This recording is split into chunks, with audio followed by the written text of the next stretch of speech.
Bismillah. Assalamualaikum warahmatullahi wabarakatuh. Bismillahirrahmanirrahim. Alhamdulillahi rabbil alamin. Wa bihi nasta'inu ala umuri dunya waddin. Allahumma sholli wa sallim wa barik ala habibina wa syafi'ina Sayyidina wa maulana Muhammadin wa ala alihi wa ashabihi wa man tabi'ahum bi ihsanin ila yaumiddin. Bismillah, mari kita lanjutkan ngaji filsafat kita, tetap dengan niat dan dengan sikap istiqomah untuk menambah wawasan, memperdalam ilmu. Semoga bisa manfaat, bisa barokah, menyelesaikan banyak masalah dalam hidup kita, meningkatkan kualitas hidup kita sedikit demi sedikit. Ngaji ini hakikatnya ya kita belajar bersama. Jadi kalau bahasa Jawanya sinau bareng, bukan seperti fatwa agama yang isinya harus diikuti. Jadi tidak apa-apa kalau teman-teman ada yang tidak cocok, ada yang tidak setuju dengan isi dari ngaji. Sebagian besar ngaji kita itu kan kita ngangkat tokoh-tokoh dari barat, dari timur, dari Indonesia, dari Jawa, macam-macam. Ya pastinya tidak semuanya cocok untuk hidup kita. Selain ruangnya beda, waktunya juga kadang-kadang beda, dan situasinya juga beda. Tapi insya Allah banyak hal, banyak manfaat bisa kita ambil, banyak hikmah bisa kita lanjutkan dari gagasan para tokoh-tokoh itu. Oke, jadi mari kita mulai ya belajar bersama kita. Karena ini sifatnya belajar bersama, ya berarti teman-teman memposisikan saya ini sebagai teman belajar saja, konco sinau. Saya juga tidak selalu benar yang saya sampaikan. Sopo ngerti ada 1-2 yang keliru, 1-2 yang salah omong, ya monggo saja diingatkan. Yang jelas, mari kita istiqomahi ngaji. Baik, malam hari ini kita bertemu di sesi kedua membahas tentang kepemimpinan. Cuma malam hari ini kita agak berbeda ya. Malam hari ini kita ketemu tokoh yang banyak sekali dikritik, tokoh yang banyak sekali dianggap jadi pionirnya gagasan-gagasan negatif tentang seorang pemimpin. Beliau bernama Niccolo Machiavelli. Dulu awal-awal ngaji tokoh ini pernah juga kita bahas. Tapi malam hari ini kita agak fokus ke gagasan-gagasan beliau tentang leadership atau kepemimpinan. Karena ini tokoh yang banyak dikritik, ya mungkin nanti banyak gagasan-gagasan beliau yang teman-teman merasa tidak seret, merasa tidak cocok, atau menganggap itu buruk, menganggap itu jelek. Mungkin juga nanti ada yang tanya, Pak, yang jelek-jelek kok dipelajari? Kita belajar itu tidak cuma tentang kebaikan, tapi juga kita harus tahu tentang keburukan. Kita tidak cuma harus ngerti tentang akhlakul mahmudah, tapi juga kita harus tahu tentang akhlakul madhmumah. Dalam rangka apa? Biar kita terhindar dari yang buruk-buruk, dari yang jelek-jelek. Ya meskipun demikian, gagasan-gagasan Machiavelli yang malam hari ini kita coba angkat, ya tidak semuanya jelek. Insya Allah nanti ada beberapa yang penting bagi kita para calon pemimpin. Nanti kita lihat ya, kita uraikan lebih detail lagi tentang beliau ini. Jadi bagi yang belajar filsafat, beliau ini lahir di era yang kita kenal sebagai era Renaissance. Era ketika Barat mulai muncul kembali sebagai pusat peradabannya dunia. Sekitar abad ke-15. Dan Machiavelli lahir di era ini. Jadi beliau ini lahir di satu kota di Italia, namanya kota Florence. Florence itu kalau di Italia zaman itu salah satu yang dikenal sebagai city state. City state itu mungkin terjemahan gampangnya ya negara kota. Jadi tidak seperti teman-temannya yang lain, Spanyol apa Inggris. Italia ini di era Renaissance ini pecah-pecah jadi banyak city state, saling bersaing, saling menaklukkan. Misalnya ada zaman itu city state Venice misalnya. Venice ini satu city state yang jadi pusat perdagangan dari Laut Mediterania. Kemudian ada juga city state Milan yang sekarang terkenal sepak bolanya. Nah, itu dulu juga city state yang populer, terkenal juga dengan tentara bayarannya. Nah, kalau Machiavelli ini lahirnya di city state namanya Florence. Kalau teman-teman membaca sejarahnya Florence ini, di era city state ini mungkin pernah dengar nama keluarga Medici. Keluarga Medici ini keluarga penguasa yang terkenal sekali dan jadi pendukung tokoh-tokoh jenius seperti Leonardo da Vinci, kemudian Michelangelo dan lain-lain. Nah, Machiavelli lahir di Florence ketika Florence ini tidak terlalu kondusif karena terjadi persaingan, terjadi perebutan pengaruh antara pemerintah dan gereja saat itu. Ayahnya seorang pengacara. Dan nanti Machiavelli ini juga terkenal jadi penasehatnya salah seorang penguasa di Florence saat itu, yaitu Cesare Borgia. Dia jadi penasehatnya saat Cesare Borgia ini menaklukkan Italia. Tapi kemudian penguasa yang didukung oleh Machiavelli ini kalah, jatuh. Florence dikuasai lagi oleh keluarga Medici. Machiavelli ditangkap, diinterogasi. Yo, pastinya mengalami penyiksaan-penyiksaan, wong diinterogasi oleh musuhnya. Nah, mungkin cuma diajak ngobrol senang-senang ya, mestinya disiksa segala. Tapi kemudian beliau bisa membela diri dan dibebaskan, diasingkan. Nah, nanti ketika Machiavelli ini diasingkan, lahirlah beberapa karya tulis yang luar biasa terkenal, termasuk yang banyak malam hari ini kita kutip dari salah satu masterpiece-nya, yaitu The Prince atau Il Principe. Kalau diterjemah pakai bahasa Indonesia ya Sang Pangeran, yang ditulis tahun 1513. Ini ditulis di pengasihan beliau di satu perkebunan yang kecil yang terasing. Tapi karya ini nanti luar biasa. Meskipun beliau juga nulis karya-karya yang lain seperti The Art of War, seni berperang. Atau nulis juga beliau tentang sejarah Florence, A History of Florence.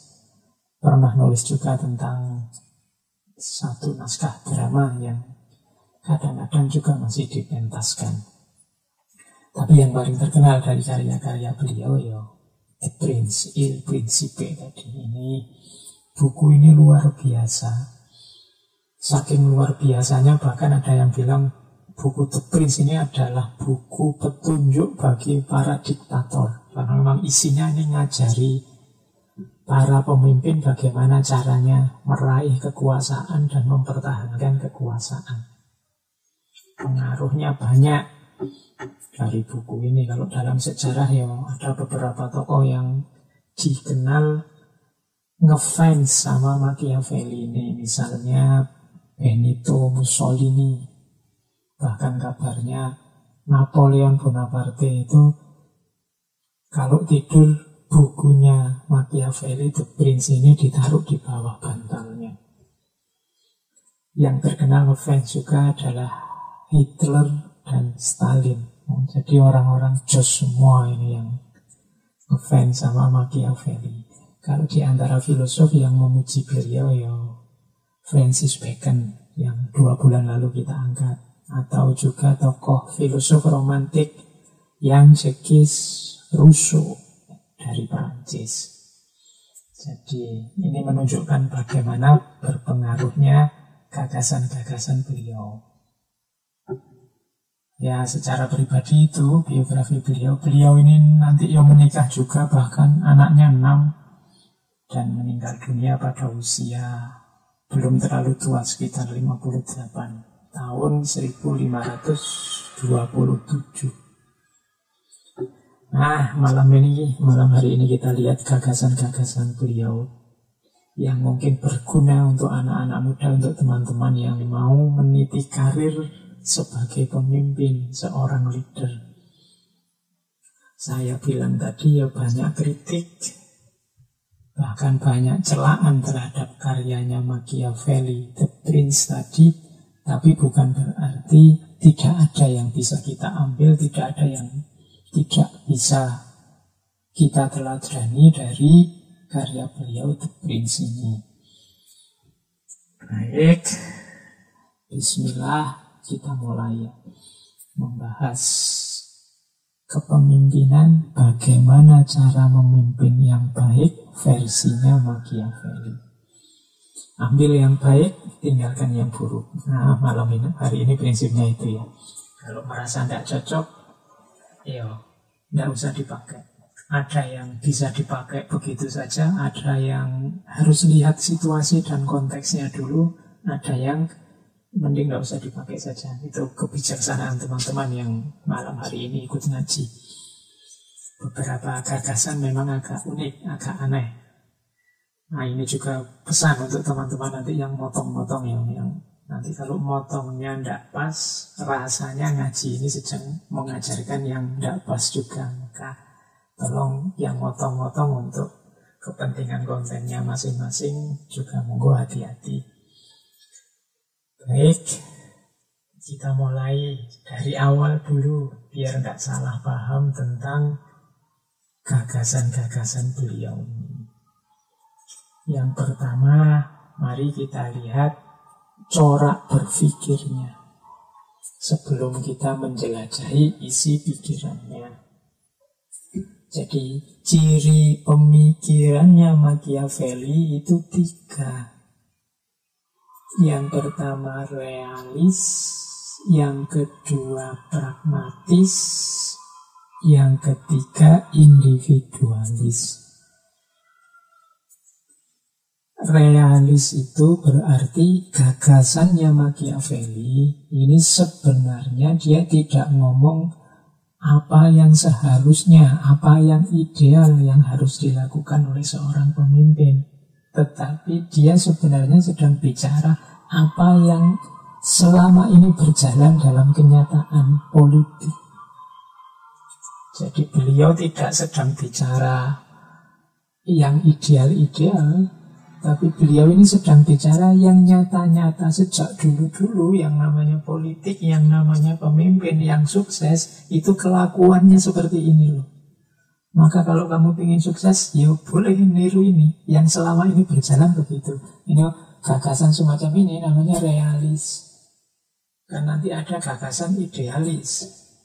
Seperti minggu lalu kita di Aristoteles itu kan idealis. Pemimpin yang baik itu begini. Mungkin nanti kita belajar Imam Ghazali atau Al-Mawardi. Ini coraknya idealis.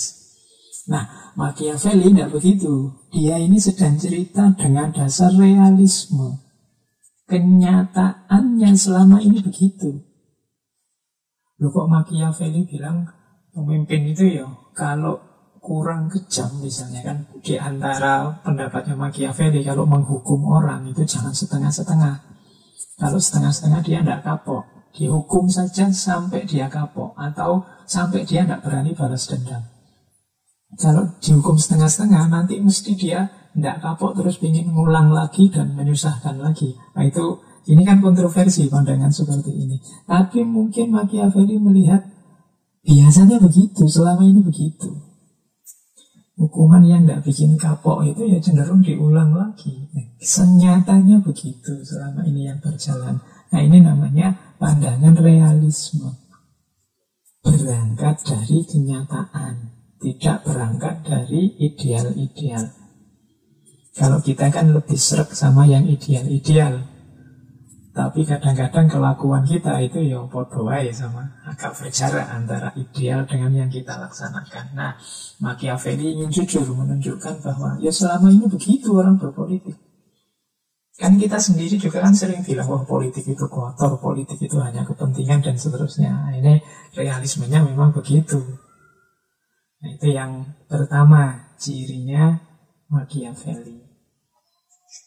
Ciri yang kedua dari gagasan Machiavelli adalah pragmatis. Pragmatis itu kalau dalam filsafat, pragmatisme itu fokus hanya pada hasilnya. Kadang-kadang kita pakai istilah tujuan menghalalkan cara. Nah itu persis yang diinginkan oleh Machiavelli. Yang penting tujuannya, yang penting bisa meraih kekuasaan, atau yang penting bisa mempertahankan kekuasaan. Nah ini berarti pragmatis.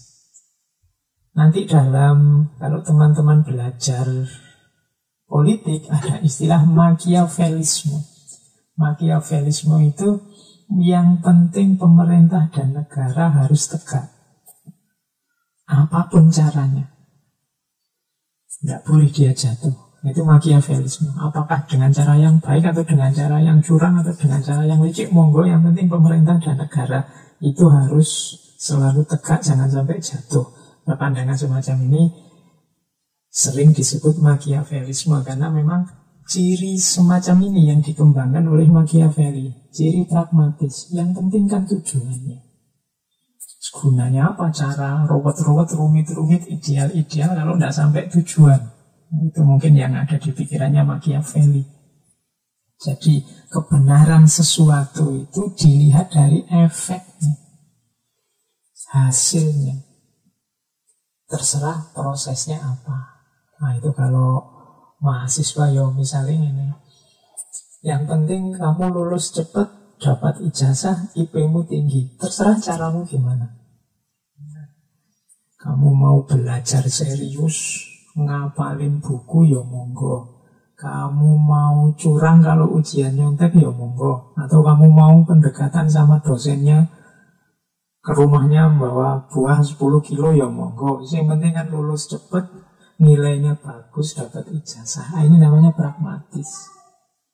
Yang penting dapat pacar, kamu mau pendekatan normal atau pendekatan material atau pendekatan perdukunan atau pendekatan monggo, yang penting untuk. Nah itu pragmatis namanya. Nah ini yang dikembangkan oleh Machiavelli. Yang penting tujuannya. Yang ketiga, individualis. Jadi individualis khususnya seorang penguasa. Seorang penguasa itu dia harus ambisius, berani ngambil resiko, kemudian berani membuat aturan sistem baru yang menguntungkan dirinya, dan lain sebagainya. Dan itu alamiah. Manusia itu ya punya kecenderungan nyari untungnya sendiri, nyari enaknya sendiri, nyari sistem yang cocok untuk pertama-tama untuk dirinya. Ini individualis. Jadi realisme, pragmatisme, dan individualisme. Ini ciri pikiran-pikirannya Machiavelli. Baik, kita lanjutkan. Nah, selanjutnya ini masih bagian dari ciri juga. Ada yang punya analisis begini. Membaca pikiran-pikiran Machiavelli itu jangan dengan kerangka etis, tapi dengan kerangka medis.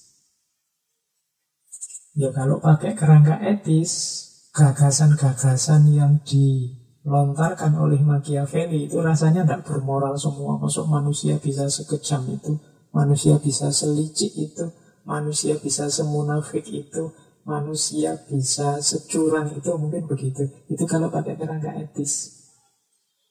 Ada yang bilang membacanya jangan pakai etis, tapi pakai medis. Medis itu maksudnya pengobatan.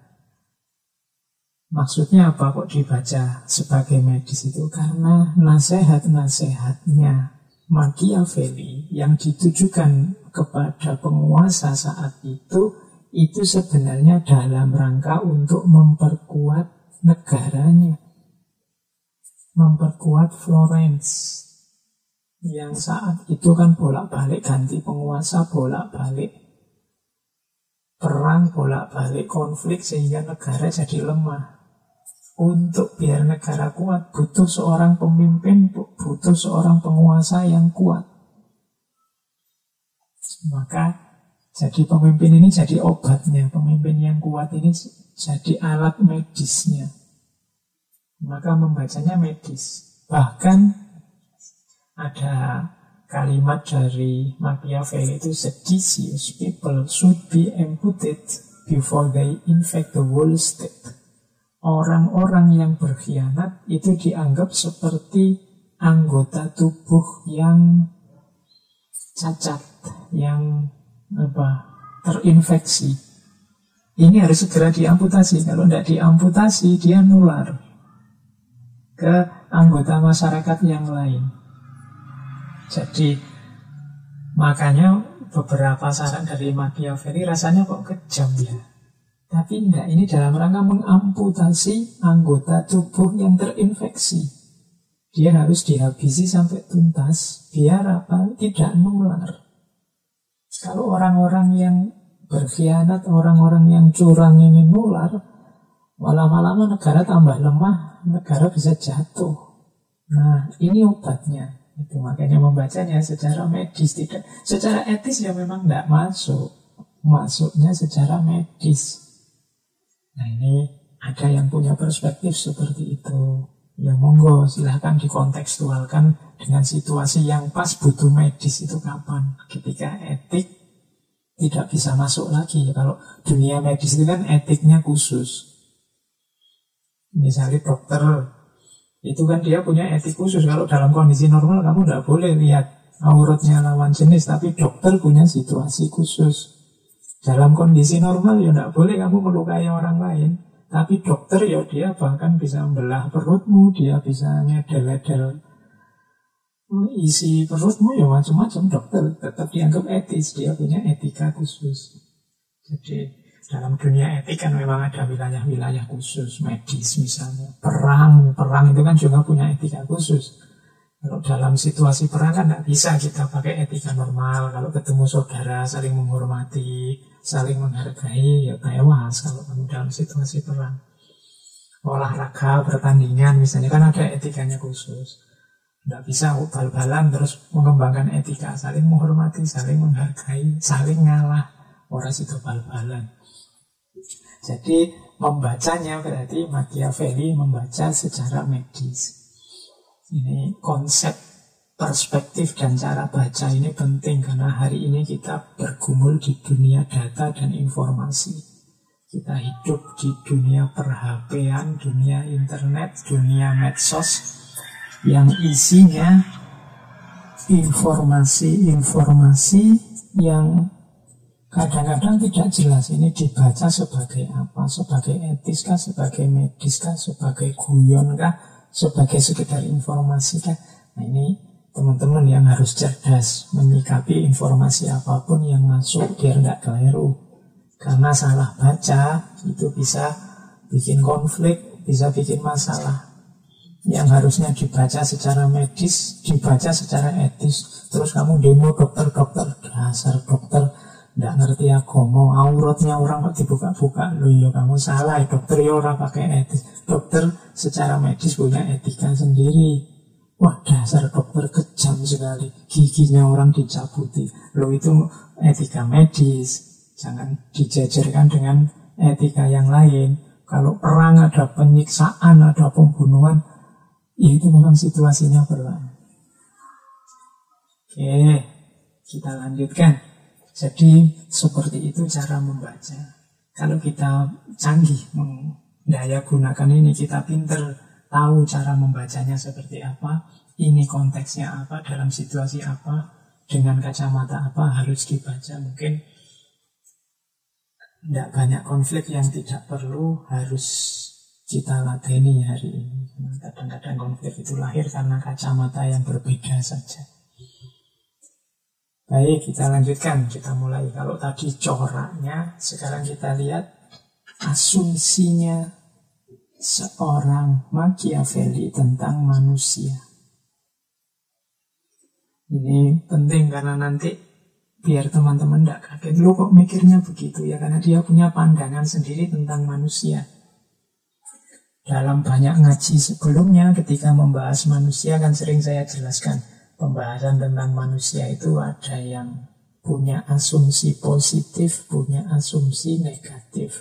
Yang punya asumsi positif bilang bahwa manusia itu hakikatnya baik. Jadi manusia itu secara alami itu dia baik. Tapi ada yang kebalikannya, punya pandangan bahwa manusia itu hakikatnya buruk. Manusia itu secara alami jelek. Kalau dibiarkan saja, ya dunia ini rusak. Maka perlu aturan, perlu pemimpin yang nyata dan lain sebagainya. Nah, Machiavelli ini ada di kubu yang kedua. Dia orang yang punya pandangan bahwa manusia itu secara natural itu dia buruk, dia jahat. Katanya Machiavelli, manusia itu punya ciri paling tidak 6, yang semuanya jelek-jelek. Jadi kalau dibiarkan saja pasti begini. Yang pertama apa? Tamak. Manusia itu tidak kenal berhenti. Kalau memang bisa diraih semua, akan diraih semua. Bahkan yang semula dituju akan ditambah. Pengen lagi, pengen lagi. Tamak. Kalau bahasa Al-Quran kan ada sindiran, alhaqumut takatsur hatta zurtumul maqabir. Jadi engkau bermegah-megahan, ingin megah lagi, ingin tambah kaya lagi, ingin tambah kaya lagi. Sampai mati. Jadi ini di ACC oleh Machiavelli, ya manusia itu tamak hakikatnya. Tujuan yang satu tercapai kan tidak berhenti. Begitu yang ini tercapai, dia ingin yang lain lagi, yang lebih lagi. Kemudian kalau sudah tercapai, ingin lebih lagi terus. Wah. Jadi kalau tidak diantisipasi ketamaan ini, manusia itu isinya kemerungsung terus dari lahir sampai mati. Karena dia hakikatnya tamak. Begitu ngerti sesuatu yang enak, ingin ditambah-tambah, ingin diulang, ditambah. That's manusia. Ciri pertamanya tamak. Seorang pemimpin harus paham benar karakter ini. Jadi kalau nggak diberi rem, ya manusia itu akan bablas, saling tabrakan, saling berlomba, saling menjatuhkan untuk memenuhi hasrat dan keinginannya masing-masing. Itu ciri yang pertama. Ciri yang kedua, ingin untungnya sendiri. Atau sering kalau teman-teman muda kan pakai istilah egois. Yang dipikir duluan selalu dirinya. Itu sudah cirinya manusia. Mungkin dibungkus dengan dalil, mungkin dibungkus dengan argumen, dibungkus dengan kearifan-kearifan. Tapi katanya Machiavelli selalu sebenarnya dia ingin enaknya sendiri, nyamannya sendiri, untungnya sendiri. Itu sudah cirinya manusia. Nah, ini ketika Machiavelli ngomong seperti ini, ya mari kita sikapi sebagai muhasabah, sebagai aspek introspeksi diri. Di mana ketamaanku, di mana keegoisanku, biar kita tidak terjebak di sini.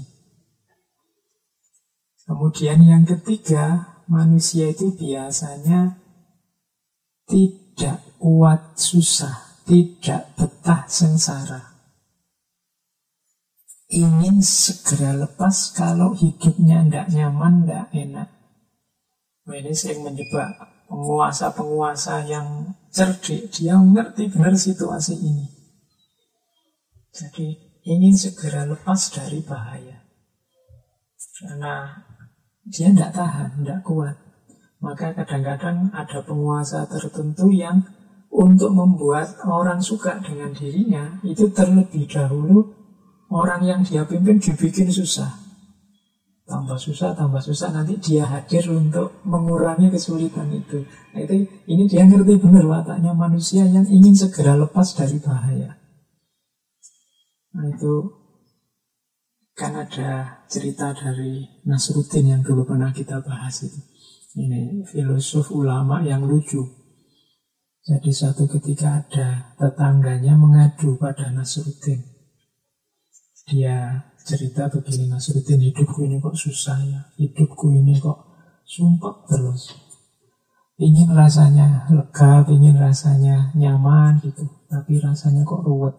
Nasruddin ngasih nasihat, oh kalau kamu pengen hidup nyaman, hidup lega, kamu beli ayam 10, terus kamu pelihara di dalam rumahmu. Nah, dia karena ini yang ngasih nasihat filosof, ulama, dia ikuti petunjuknya Nasruddin ini. Dia beli ayam 10, dipelihara di dalam rumah. Dapat seminggu tambah stres deh. Aduh, kemarin rumah nyaman-nyaman, sekarang kemana-mana nabrak ayam, tambah sumpek kan. Datang lagi dia ke Nasruddin, gimana ini nasihatmu? Sudah saya beli ayam, hidupku tambah sumpek, tambah ruwet. Oh, kalau gitu kamu beli lagi bebek 10, masukin ke rumah.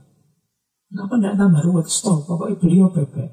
Nanti pada akhirnya kamu akan nyaman. Ya sudah, masih percaya sama Nasruddin, dia belilah bebek 10, dimasukkan ke rumah lagi. Oh iya, tambah ruwet rumahnya, tambah tidak karu-karuan. Kemudian datang lagi dia ke Nasruddin. Nasruddin, pecah kepalaku, di rumah tambah tidak karu-karuan, anak istri tambah marah. Oke, wah, kalau gitu butuh nasihatku yang terakhir nih. Apa yang nasihat yang terakhir? Oke, karena tadi ayam sudah ada, bebek sudah ada, sekarang kamu pelihara kucing yang banyak. Yang minimal 10 lah, nanti masukin dalam rumah lagi. Oh, ini dia sudah setengah ragu-ragu, tapi wah ini, jangan-jangan memang ini nasihat yang terakhir, ini kuncinya nanti. Belilah dia kucing seperti nasihatnya Nasruddin, 10 dimasukin rumah. Wah, sekarang ada kucing, ada bebek, ada ayam di rumah. Wah, sudah kayak perang dunia di dalam rumah. Akhirnya dia nyerah, sudah menghadap ke Nasruddin. Kamu ingin nyari solusi apa malah nyusahin aku sih? Gimana ini? Oke. Sekarang nasihat yang sebenarnya. Kamu sekarang pulang, kucingmu kamu keluarkan dari rumah. Jangan di dalam rumah. Sudahlah, kamu kasih ke tetangga-tetangga. Jangan ada lagi di dalam rumah. Nah, dia pulang. Terus alhamdulillah, yang kemarin kayak kapal pecah sekarang agak mending. Kucingnya sudah tidak ada, lebih longgar sedikit. Tapi ya masih sumpek, masih ada ayam, masih ada bebek. Dia ngadep lagi ke Nasruddin. Terima kasih Nasruddin, agak longgar sedikit. Nah, sekarang terusannya gimana ini biar lepas sama sekali? Oke, sekarang langkah kedua, bebeknya kamu keluarkan. Nah, terus bebeknya dikeluarkan, lebih longgar lagi sekarang. Dia lebih nyaman lagi, alhamdulillah. Agak longgar sekarang. Terus ketemu yang terakhir sama Nasruddin. Terus gimana nih Nasruddin, masih ada ayam, ayamnya saya keluarkan juga kah? Yo, sekarang yang terakhir, ayamnya kamu keluarkan. Nah, begitu ayam dikeluarkan, Alhamdulillah sekarang lega aku Nasruddin. Tidak kayak kemarin hidupku sumpek, ruwet. Sekarang lega. Nah, Alhamdulillah kan nasihatku manjur. Wah itu, ini ceritanya Nasruddin sama tetangganya. Ini berarti Nasruddin itu ngerti manusia itu punya karakter tidak ingin susah. Tapi dibikin strategi untuk bikin dia lega, kasih kesulitan dulu, nanti akhirnya dia lega, terus terima kasih sama yang memberi kelegaan. Padahal dia tidak sadar, yang tadi ngasih kesulitan ya yang memberi kelegaan itu. Kita berarti ngerti tentang nature-nya manusia yang tidak kuat susah. Kemudian yang keempat, katanya Machiavelli, manusia itu tidak tahu terima kasih. Tidak tahu terima kasih itu maksudnya manusia itu cepat sekali, manusia itu melupakan jasanya orang lain. Cepat sekali manusia itu menganggap biasa kebaikan orang lain. Karena yang selalu muncul di kepalanya bukan orang lain, tapi kepentingannya sendiri. Selalu aku dan ego tadi. Makanya kadang-kadang orang itu habis terima kasih, tidak lama kemudian malah menyakiti yang tadi diterima kasih. Dan itu natural katanya Machiavelli, karena manusia itu selalu kepentingan-kepentingan. Manusia berbuat baik, misalnya ada temanmu berbuat baik 1000 kali, ya kamu terima kasih. Tapi begitu dia melakukan kesalahan sekali saja, biasanya yang kamu ingat dan kamu ungkit, kamu kenang selalu satu kesalahannya ini, dibandingkan 1000 kebaikan yang kamu lakukan sebelumnya. Kalau pakai pepatah kan, panas setahun dihapus hujan sehari. Jadi kamu sudah melakukan kebaikan macam-macam, hanya karena satu kesalahan itu semua kebaikanmu tidak dianggap. Nah, itu cirinya manusia sudah. Ciri yang keempat, tidak tahu terima kasih. Terus ciri yang kelima, ini saya terjemah pakai bahasa saya, mencela-mencele. Apa ya mencela-mencele itu? Plin-plan. Kalau pepatah Jawa, esok tempe sore delai. Paginya tempe, sorenya kedelai. Atau esok delai, sore tempe. Dan kebalikannya. Pokoknya mencela-mencele. Tadi apa, sekarang apa? Kalau pas jadi teman ngomongnya apa, sekarang agak musuhan ngomongnya apa. Mencela-mencela. Yang lebih didahulukan sebenarnya keinginan dan kepentingannya. Itu manusia sudah. Maka teman-teman tidak usah kaget. Loh, orang ini dulu tak dukung, tapi sekarang malah dukung musuh. Kok dia tidak punya pendirian ya? Itulah manusia, nggak perlu kecewa. Memang manusia punya karakter itu. Dan yang terakhir, manusia itu biasanya antara yang dia rahasiakan tentang dirinya dengan yang dia tampilkan itu berjarak. Ada bedanya. Jadi manusia itu suka menyembunyikan banyak rahasia tentang diri kita yang hanya kita dan Allah yang tahu. Bahkan orang paling dekat dengan kita pun tidak tahu. Nah, itu manusia. Silakan jujur teman-teman dengan diri sendirinya masing-masing. Ya Alhamdulillah Allah itu sangat sayang dengan kita, sehingga rahasia-rahasia yang kita tutupi itu tidak terbongkar. Oke, jadi dengan paradigma realismenya, Machiavelli ini menunjukkan bahwa manusia itu karakternya tamak, ingin enaknya sendiri, ingin untung sendiri, tidak kuat susah, segera ingin lepas dari bahaya, tidak tahu terima kasih, mencela-mencele, suka menyembunyikan sesuatu. Nah, ini asumsinya tentang manusia. Nah, terus lebih ngeri lagi kalau manusia yang sudah punya karakter negatif itu masuk ke ranah politik. Katanya Machiavelli apa? Politik has no relation to moral. Politik itu tidak ada hubungannya dengan moral. Ini seperti saya bilang tadi ya, ada dua hal yang berbeda antara etis dengan medis, tapi kalau ini lebih ekstrim lagi.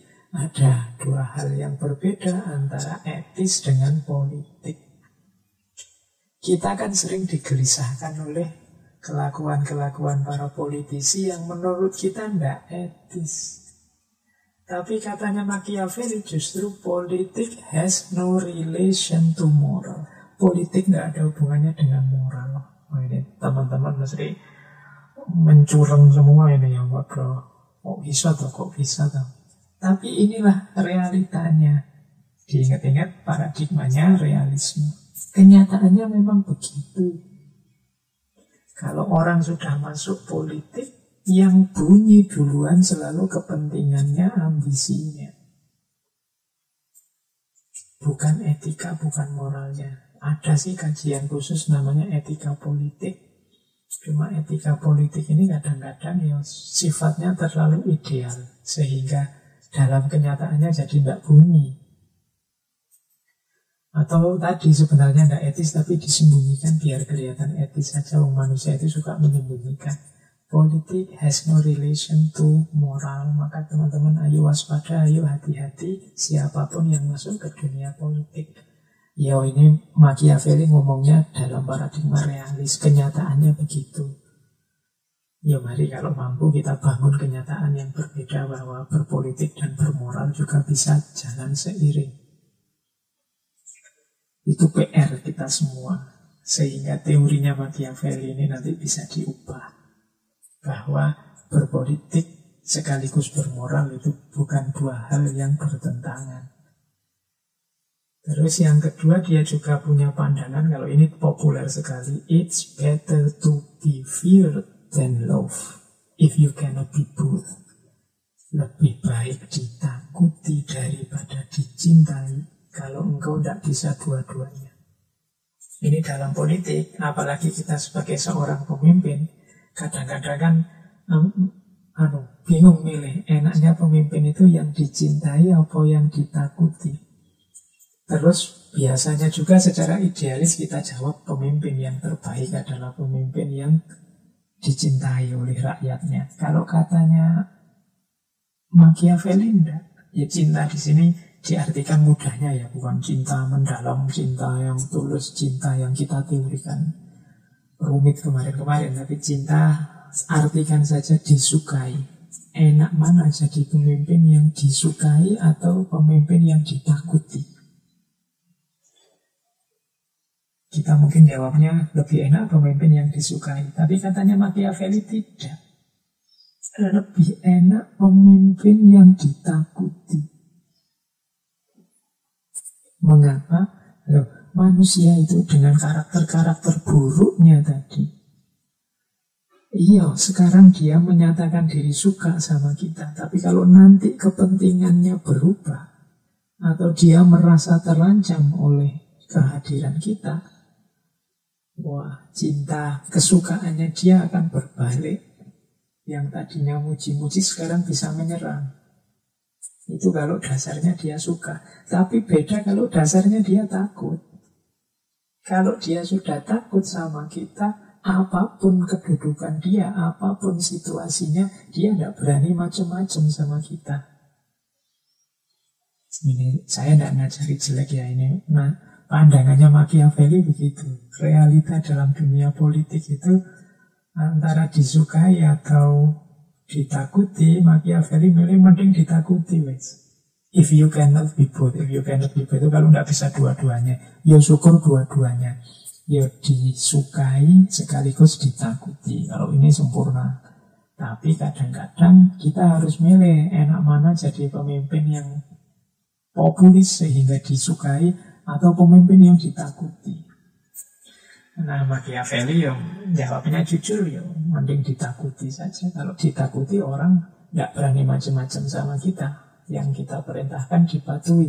Tapi kalau disukai, apalagi kemudian situasi berubah, rasa suka ini bisa balik jadi benci, dan yang semula muji-muji sekarang menyerang kita. Kenapa dia berani menyerang? Ya karena dia tidak takut sama kita. Beda dengan kalau ada ditakutinya tadi. Kalau ada takutnya, ya mau apa saja dia tidak berani, wong ya takut. Ini kalau jadi jargon jadi luar biasa ya, jadilah pemimpin yang ditakuti. Oke, ya saya bilang tadi ini cintanya hanya cinta tadi ya, cinta sekedar suka dan tidak suka, tapi nanti beda level kalau sudah cinta yang dalam, yang tulus itu mungkin lebih mending daripada sekedar ditakuti. Tapi makanya bukunya Machiavelli itu sering disebut buku pedoman untuk para diktator ya.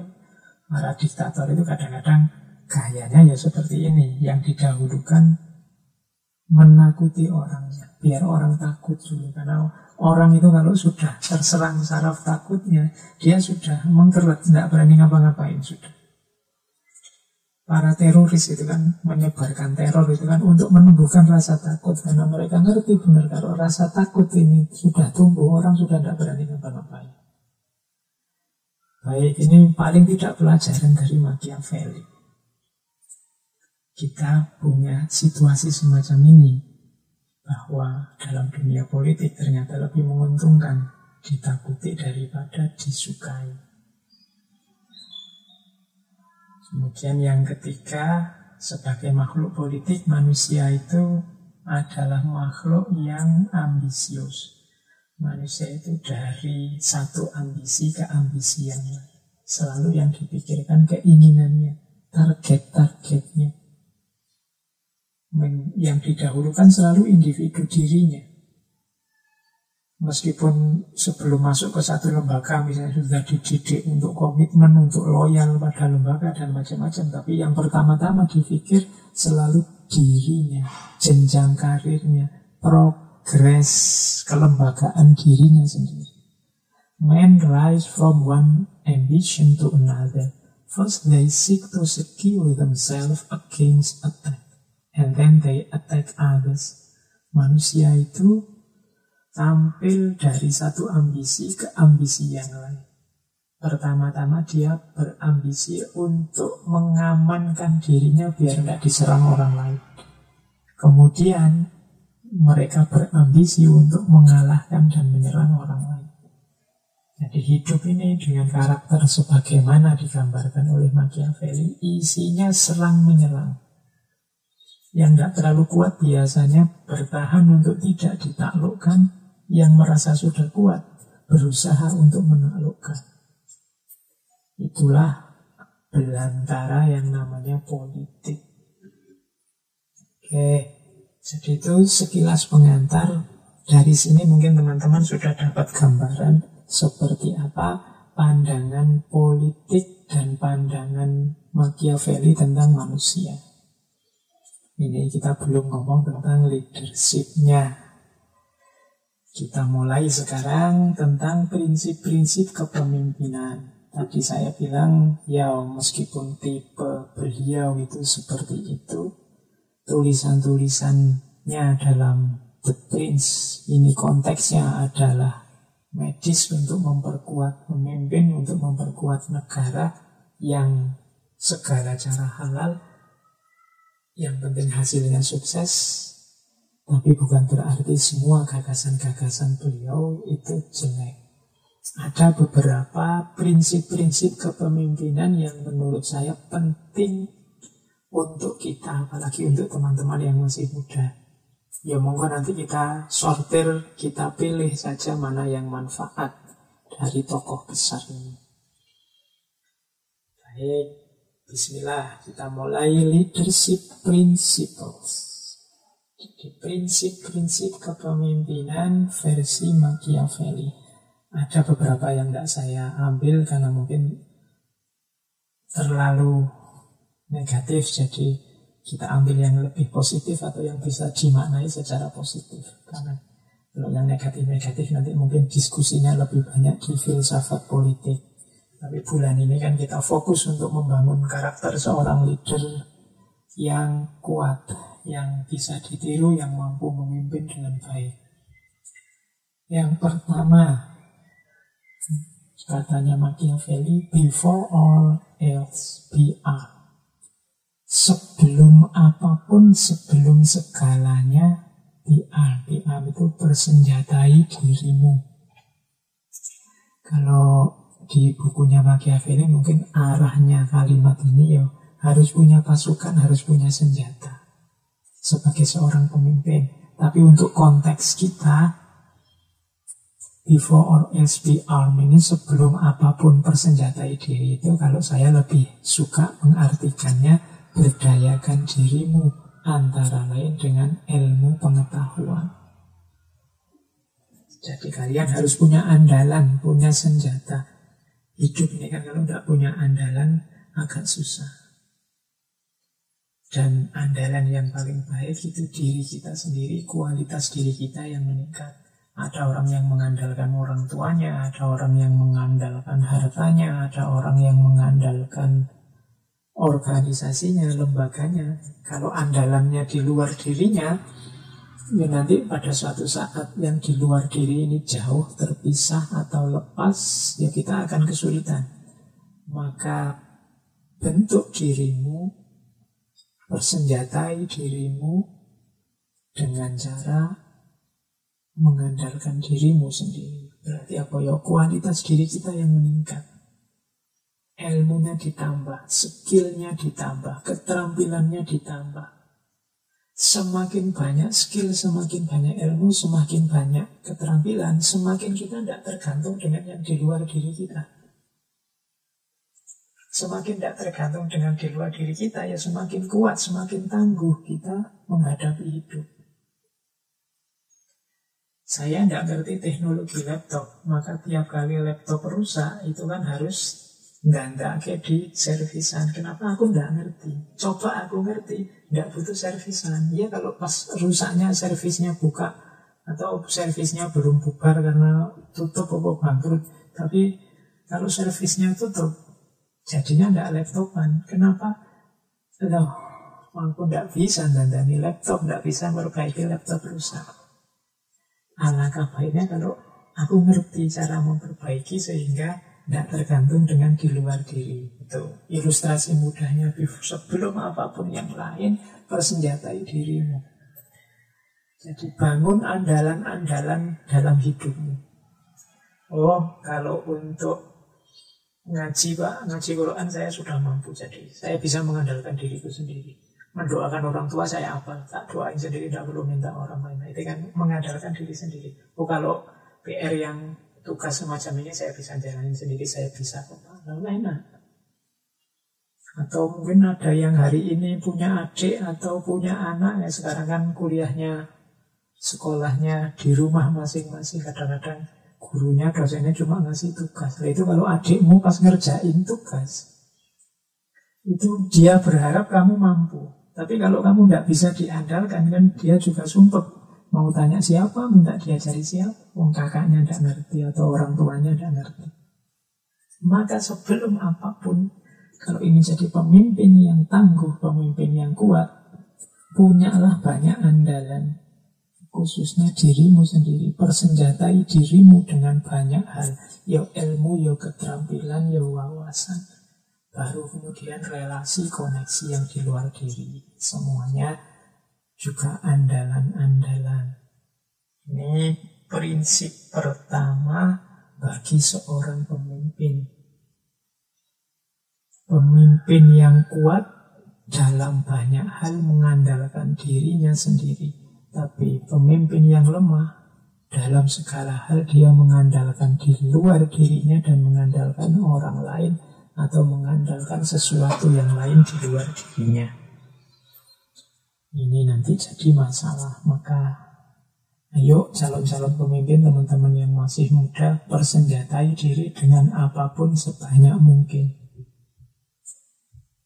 Yang kedua, ini nasihatnya sebenarnya untuk raja yang dia dampingi, tapi kalimatnya bisa kita pakai untuk kita.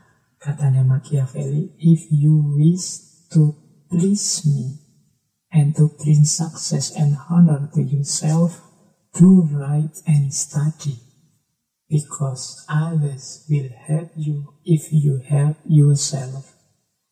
Katanya Machiavelli, kalau engkau ingin menyenangkan aku, dan engkau ingin sukses, dan engkau ingin menghargai dirimu sendiri, lakukan hal yang benar dan belajarlah.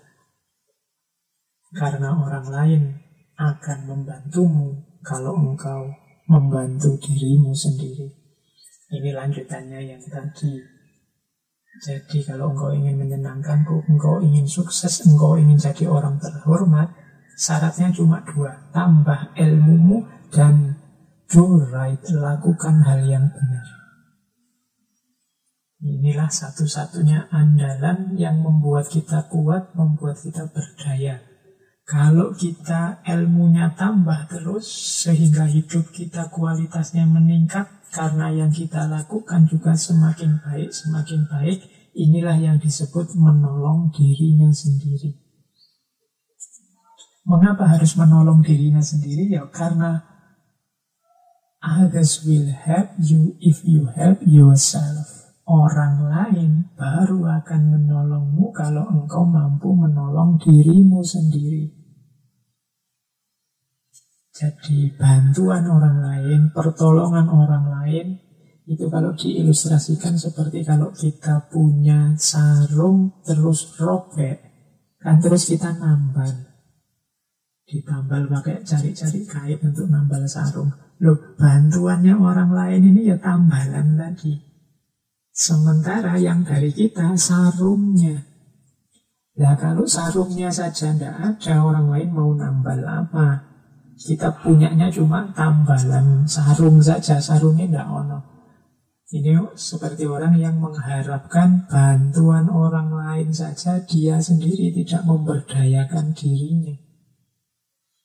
Maka katanya Machiavelli, kamu harus belajar bertindak yang benar sehingga kamu kuat. Nanti kalau ada kurang-kurangnya, orang lain bisa membantu. Itulah namanya menolong dirimu sendiri. Kalau kamu sudah menolong dirimu, baru orang lain dapat masuk menolongmu di bagian yang kamu tidak mampu. Di bagian sarungmu yang robek, dicari kain yang lain untuk nempel. Tapi kalau sarungnya sendiri tidak ada gunanya tempelan kain tadi. Nah, ini pelajaran buat para pemimpin. Untuk tadi ya tidak menggantungkan, tidak mengandalkan yang di luar diri. Ya memang dalam banyak hal kita pasti punya kekurangan, tapi kita sendiri sebenarnya sudah kuat. Hanya dalam beberapa hal kita butuh dibantu orang lain. Tapi bantuan itu bukan primer. Dia hanya nutup yang kita kurang. Primernya kita sendiri sudah tangguh. Nah ini yang kedua. Jadi quote yang pertama dan yang kedua ini berbicara tentang seorang pemimpin itu pertama-tama harus kuat dulu, berdaya dulu. Mungkin ada yang bilang, pemimpin tidak kuat, tidak apa-apa Bapak, yang penting nanti milih pembantu-pembantu yang kuat. Ya tidak juga. Kalau hanya pembantunya yang kuat, dia sendiri tidak kuat.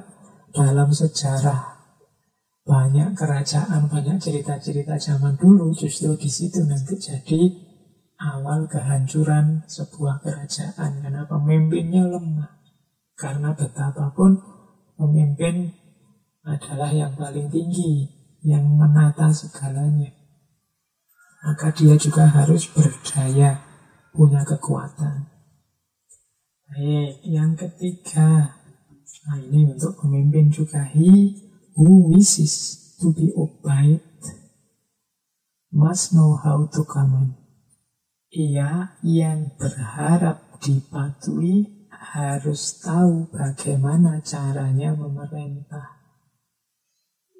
Ini penting juga seorang pemimpin belajar cara memerintah, belajar cara mengajak, belajar cara menghimbau, belajar cara menarik perhatian orang lain, belajar cara biar ditaati orang lain.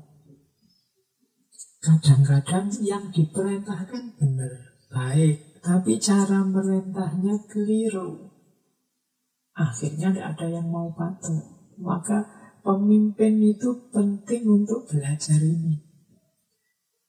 Jadi belajar bijaksana ngomongnya, belajar bijaksana tindakannya, belajar bijaksana cara mengajaknya.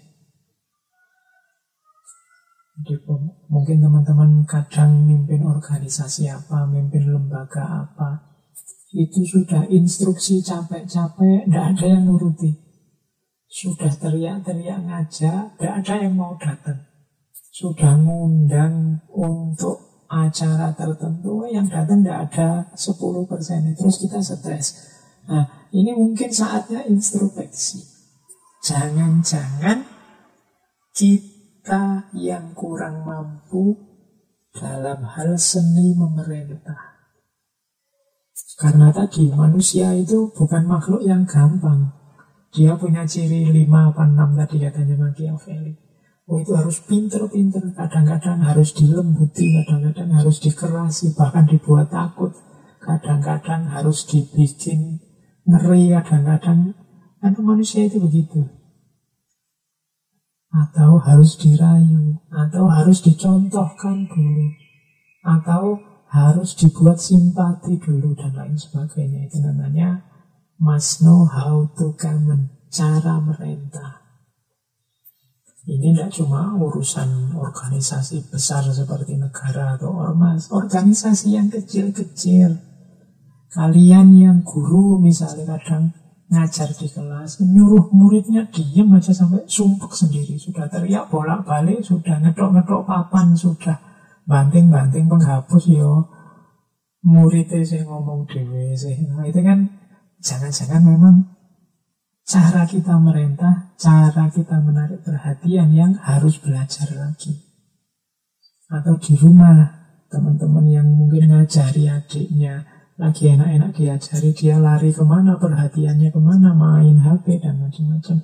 Orang tua dengan anak-anaknya sudah capek memberi nasihat, jangan main HP terus, jangan main game terus, jangan main di luar terus, tapi kok yang tidak pernah dipatuhi. Nah, ini mungkin ada hubungannya dengan seni memerintah. Mungkin retorikanya kurang, mungkin perlu percontohan, mungkin perlu dan macam-macam. Pokoknya monggo para pemimpin ini, teman-teman yang malam hari ini kebetulan ikut ngaji, seni memerintah itu penting, belajarlah. Karena kita semua pemimpin di level apapun hidup kita. Kan enak kalau apa yang kita inginkan, apa yang kita perintahkan dipatuhi oleh orang-orang yang ada di bawah tanggung jawab kita. Jadi leadership prinsip yang ketiga, he who wishes to be obeyed must know how to govern. Dia yang berharap dipatuhi harus tahu bagaimana caranya memerintah. Oke, kita lanjutkan. Prinsip leadership yang keempat dari Machiavelli. The lion cannot protect himself from traps, and the fox cannot defend himself from wolves. One must therefore be a fox to recognize traps and a lion to frighten wolves. Ini mohon maaf ya, saya tidak nulis terjemahannya di prinsip-prinsip leadership ini, termasuk minggu lalu waktu Aristoteles. Tapi tidak apa-apa, saya terjemahkan langsung saja. Kalau teman-teman yang butuh nulis terjemahannya, ya monggo silahkan ditulis. Jadi seekor singa tidak bisa melindungi dirinya dari perangkap-perangkap. Dan seekor rubah tidak bisa membela diri dari serigala. Seseorang oleh karena itu harus bisa jadi rubah untuk mengenali perangkap-perangkap dan bisa jadi singa untuk membuat takut serigala. Nah, ini di prinsip ini ada 3 binatang yang terlibat. Yang pertama singa, yang kedua rubah, yang ketiga serigala. Ini Rubah sama serigala ini sebenarnya satu keluarga. Kalau rubah itu biasanya lebih kecil. Ekornya panjang, agak panjang dan berbulu. Kalau yang rubah, kalau yang serigala ya teman-teman tahulah wujudnya agak besar, gagah, biasanya berkelompok-kelompok. Nah, ada beberapa ciri dari binatang tiga ini. Kalau singa ini dia raja hutan, gagah. Semua binatang takut padanya. Cuma sayangnya singa ini mungkin karena dia binatang paling hierarkinya paling jos, karena dia raja hutan, sering tidak waspada, mudah kena perangkap. Ya kalau tarung satu lawan satu dia pasti menang. Wong dia raja hutan, tapi kadang-kadang dia tidak waspada, mungkin karena merasa kuat, merasa besar. Singa itu mudah diperangkap. Beda dengan rubah. Kalau rubah ini dia cerdik. Dia bisa mendeteksi, dia bisa mengenali kalau dijebak, kalau ada perangkap-perangkap, sehingga dia bisa menghindar. Sayangnya, kalau ketemu serigala, dia pasti kalah. Sebaliknya tadi, singa kalau ketemu serigala, serigalanya yang lari. Terus maksudnya bagaimana? Katanya Machiavelli, seorang pemimpin itu harus punya kualitas rubah dan punya kualitas singa. Dia harus mampu mendeteksi perangkap-perangkap, jebakan-jebakan, tapi sekaligus juga bisa membuat takut serigala. Ini teman-teman para calon pemimpin, kualifikasi dua ini harus dimiliki. Harus punya kualitas rubah, cerdik, berarti wawasannya harus luas, harus bijaksana, harus pintar, harus banyak belajar. Biar tidak terjebak, tidak tertipu, tidak diperdaya. Itu kualitas rubah. Tapi jangan cuma itu. Kalau cuma pinter saja, cerdik saja, tapi tidak punya kekuatan, tidak punya daya, tidak punya kewibawaan, ya nanti akan ditabrak oleh musuh yang kuat, musuh yang lebih ganas, musuh yang lebih wibawa. Maka dia juga harus punya kualitas singa, kuat, berani bertarung, sekaligus punya wibawa. Jadi fox dan lion yang kadang-kadang tidak perlu tarung, kehadirannya saja sudah menakutkan orang lain. Kehadirannya membuat orang lain gentar. Nah, itu kualitas singa. Jadi pemimpin yang paling utama adalah pemimpin yang sekaligus rubah dan sekaligus singa. Yang cerdik dan pinter sekaligus kuat dan berwibawa. Inilah tipe pemimpin ideal. Ini Machiavelli pakai istilah frighten dan recognize threats. Cerdik mampu mampu mendeteksi kalau ada jebakan-jebakan, mampu mencari jalan terbaik, tapi sekaligus menakutkan. Menakutkan itu ya bahasa lain, kalau mungkin kita pakai istilah punya wibawa. Kehadirannya saja orang sudah segan, sudah gentar. Tapi punya wibawa, tidak punya kecerdikan, tidak punya ilmu, ya nanti mudah ditipu, mudah dijebak. Jadi ini prinsip yang keempat bagi seorang pemimpin. Jadilah rubah dan singa. Terus kita lanjutkan. Sekarang prinsip yang kelima dari Machiavelli. The best fortress which a prince can possess is the affection of his people. Benteng terbaik yang mungkin dimiliki, yang bisa dimiliki seorang pangeran, seorang raja adalah affection of his people, rasa suka, rasa sayang masyarakatnya. Nah ini menurut Machiavelli ada benteng terbaik. Kita sebagai pemimpin ini kan butuh bertahan dari serangan, butuh berjuang mencapai tujuan-tujuan. Nah itu benteng yang terbaik. Benteng itu kan berarti yang kita miliki sehingga kita tidak ditaklukkan dan tidak jatuh.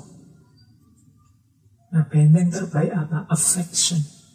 Orang-orang yang kita pimpin, orang-orang yang dalam tanggung jawab kita itu merasa suka, merasa sayang dengan kita. Mengapa butuh affection? Karena dengan affection mereka akan membela kita, mereka akan mendukung kita apapun situasinya. Oh mereka sudah suka, mereka sudah sayang sama kita. Maka perjuangan seorang pemimpin pertama apa? Memenangkan hati orang-orang yang dipimpinnya. Yo kalau di Machiavelli yo silahkan lakukan apa saja, yang penting rakyat suka dan mendukungmu. Tapi yo versi kita yo jangan lakukan apa saja, lakukan yang sesuai koridor-koridor yang baik, ideal-ideal yang menurut kita tidak keliru. Yang penting untuk memenangkan hati masyarakat. Karena memenangkan rasa suka itu akan menumbuhkan dukungan. Kalau mereka sudah suka sama kita, bukan kita yang nanti akan meladeni kalau ada yang menyerang kita. Mereka akan otomatis mendukung, membantu kita. Kalau versi Machiavelli sih ya monggo pakai jalur apa saja. Mungkin dengan trik-trik tertentu, mungkin dengan pencitraan tertentu, mungkin kayak Nasruddin tadi dibikin susah dulu terus baru dilonggarkan sehingga mereka merasa wah ini pemimpin ini berjasa sekali dan seterusnya. Nah itu kenapa demi the best fortress tadi, demi kita bisa mendapatkan benteng terbaik. Sebagus apapun pemimpin, sebaik apapun cara kita mengelola kepemimpinan, tapi kalau affection of people tidak kita dapat, ya tidak akan sukses, akan mudah jatuh. Program apapun yang kita rancang tidak akan jalan. Kalau ada masalah apapun mereka tidak akan turun membantu. Maka ingat-ingatlah pemimpin, menangkan rasa suka masyarakatmu. Kalau kita dalam keluarga berarti apa? Ya tumbuhkan, pupuklah selalu rasa kasih sayang seluruh anggota keluarga.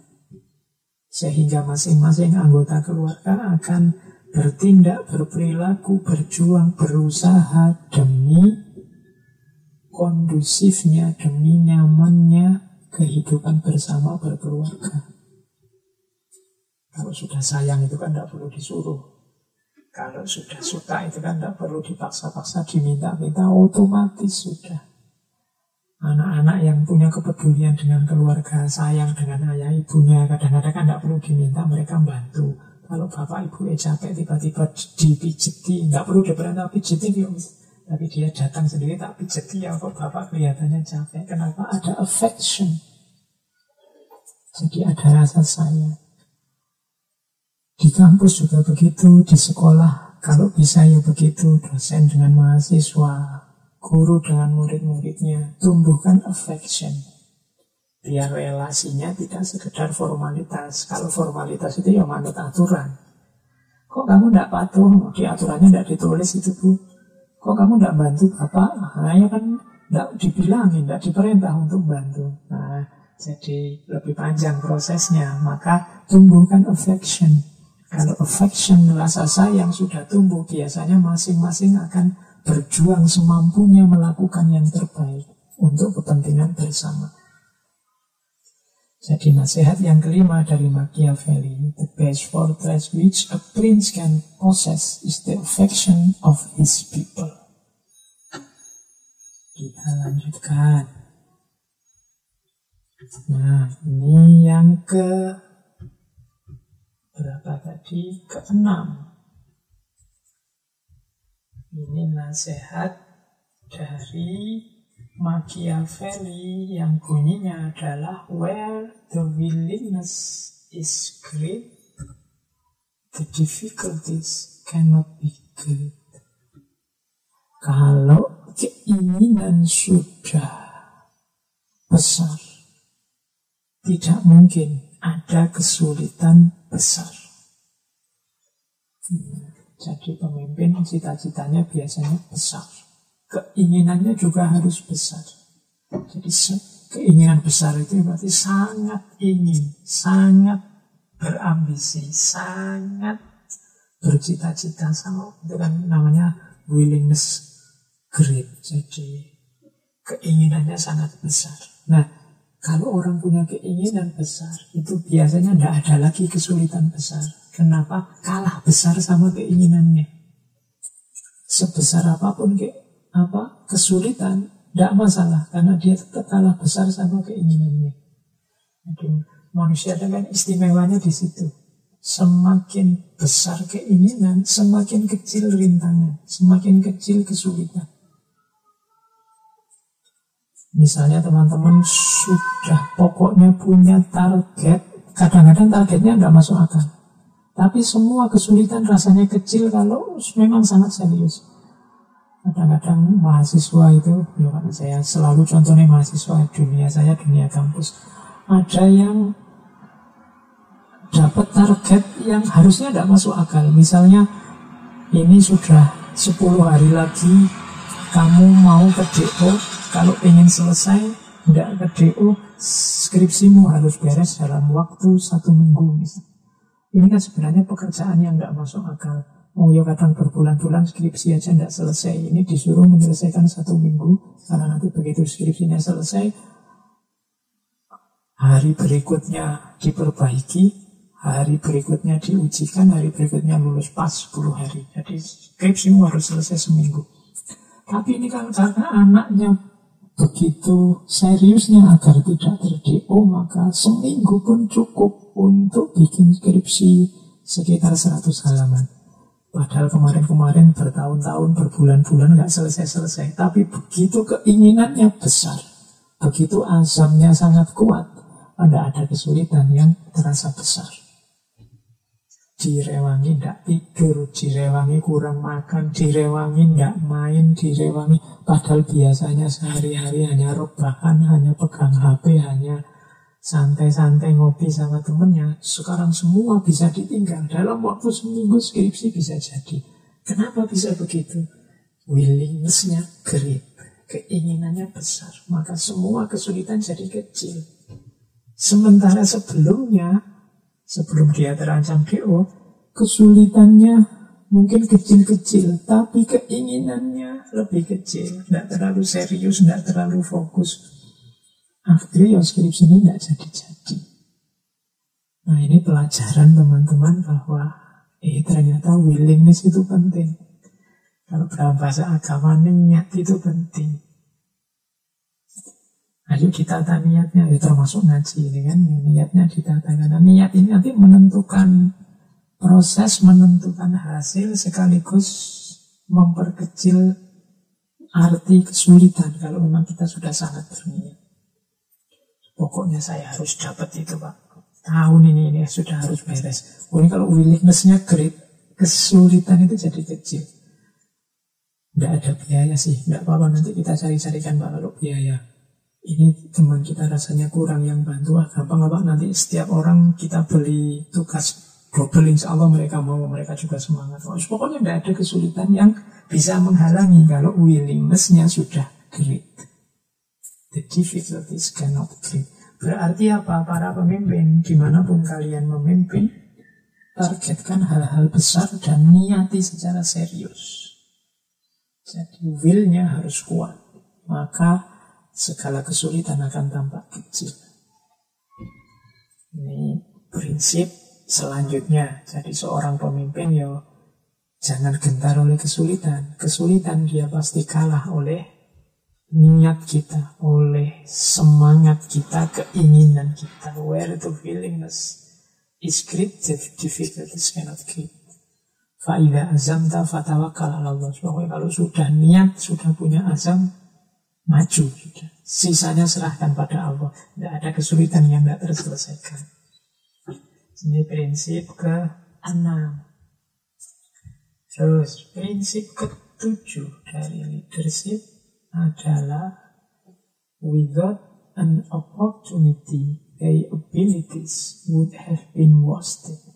And without their abilities, the opportunity would have arisen in vain.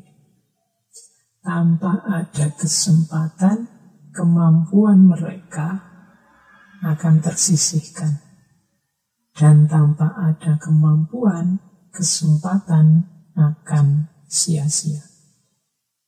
Ini mungkin teman-teman sudah banyak yang tahu ya. Jadi kuncinya kesuksesan itu dua, kemampuan dan kesempatan. Kesempatannya ada, tapi kita tidak mampu, ya sudah kesempatannya sia-sia. Kita mampu sih, tapi kesempatannya tidak ada. Ya, sudah, kemampuan kita tidak ada gunanya. Maka perhatikan dua kombinasi ini, kemampuan dan kesempatan. Ada anak yang canggih sekali nulis, pinter dia nulis, tapi kesempatan nulisnya tidak ada. Mungkin dia disibukkan oleh kerja apa, disibukkan oleh cari uang, disibukkan oleh ngurus rumah dan macam-macam. Akhirnya dia tidak punya kesempatan nulis, maka kemampuan nulis tadi tidak ada gunanya. Atau kesempatannya ada, laptopnya ada, waktunya ada, bahannya banyak, buku-buku gampang diakses, tapi dia tidak punya ability, tidak punya kemampuan. Maka seorang pemimpin harus bisa menghidupkan dua hal ini. Ya kalau situasinya ternyata lemah di abilities, bangun abilities, tingkatkan kemampuan. Kalau ternyata kelemahannya di opportunity, ya pemimpin harus bisa menciptakan situasi yang relevan sehingga kemampuan tadi tersalurkan dan berkembang. Jadi ini dua kunci, opportunity dan abilities. Ya teman-teman silahkan introspeksi hidupnya masing-masing. Aku ini bisa apa? Kalau sudah kenal aku ini bisa apa saja, cari opportunity, kesempatan yang bisa menghidupkan kemampuan tadi. Kalau tidak ada apa, ciptakan opportunity. Jadi ciptakan kesempatan yang bisa menghidupkan kemampuan kalian. Atau aku kok tidak bisa apa-apa ya Pak, saya ini rasanya banyak lemah. Oke, kamu ingin bisa apa? Ya belajar. Jadi opportunity dan abilities ini bukan harga mati. Sesuatu yang bisa di-create, bisa diciptakan, bisa dilahirkan. Kalau kesempatan ya dilahirkan dengan cara mencari peluang-peluang. Kalau kemampuan ya dengan cara latihan-latihan. Insya Allah nanti pasti ketemu dua hal ini, abilities dan opportunity, kalau diupayakan secara serius. Seorang pemimpin punya tanggung jawab ngomong dua aspek ini, kemampuan yang dipimpin dan menciptakan kesempatan sesuai kapasitas orang-orang yang dipimpin. Jangan membuka kesempatan tentang apa tapi ternyata orang yang dipimpin tidak ada yang bisa. Atau yang dipimpin bisanya apa, dia malah merancang program apa. Ya dua-duanya tidak ada gunanya, tidak nyambung. Ini prinsip yang ke-7. Prinsip yang ke-8. Ini katanya Machiavelli, it is better to act and repent than not to act and regret. Katanya Machiavelli, lebih baik bertindak kemudian repent itu bertobat. Karena keliru terus tobat, ya Allah saya tadi yang saya lakukan salah, itu repent. Tobat mungkin kalau bahasa Indonesia juga kadang diterjemahkan menyesal. Then not to act and regret. Daripada tidak melakukan apa-apa terus menyesal. Mending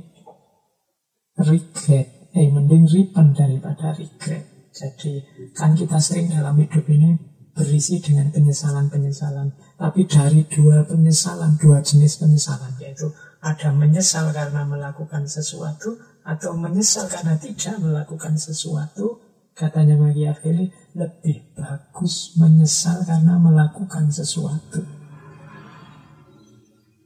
Kenapa? Lebih lega, lebih puas. Saya sudah mengupayakan ini dan gagal. Ya sudah, ya menyesal.